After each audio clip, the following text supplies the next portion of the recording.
What amazes me, and maybe it's going on and we're just not aware of it, that Courtney Love hasn't filed a lawsuit against Tom Grant, because this is pretty strong defamation of character here. I'm surprised by that also. I don't know what the answer is to that.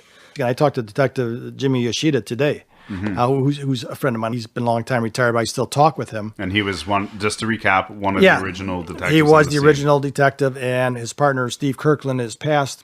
And he says that Courtney was great through the whole time. I mean, it was trying because she was calling us a lot, or not. I'm not saying us, not I mean me, but calling the detectives and the sergeant quite often, and crying. And they say we're just working the case. It's fine. Then I think by the time it was already out that it was a suicide, or the medical examiner already said it was a suicide, the cause of death.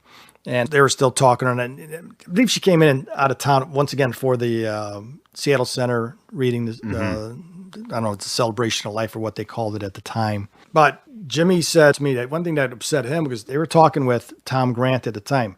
Jim and Steve were talking to him and consoling Tom Grant, because Tom Grant's going up saying, I should have went up there and looked in that. There's something I could have did. I could have found his body earlier. And they're saying, hey, you didn't know the layabout? And he goes, well, even though it's a big building, I don't know why he didn't go up there. But once again, it's dark and raining. They're saying, hey, it's not your fault. Nothing was going to stop this from happening. I mean, if the guy's going to go up there and commit suicide, even if you found the place, he's already been dead. So that got Jimmy a little upset that later on he heard that.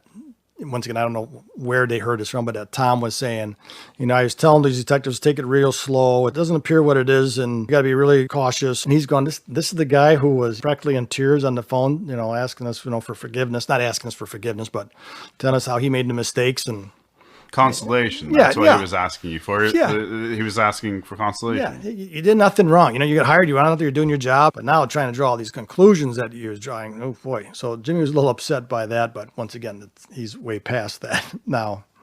Yeah.